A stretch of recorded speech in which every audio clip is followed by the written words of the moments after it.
গোলাপ চন্দন মাইখা সবাই মরে যাইব রাইখা, চুপি সারে একলা ঘরে কলমি ফুলের সুবাস নেব।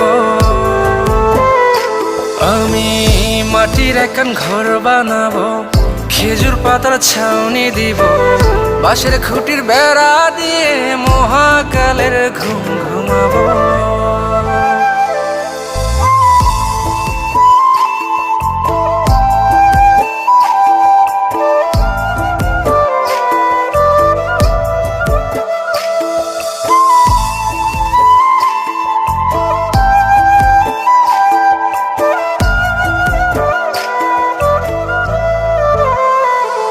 আরে ছাইরা যাইব ইটের শহর, মাটির ঘরে খাটবে রে প্রহর।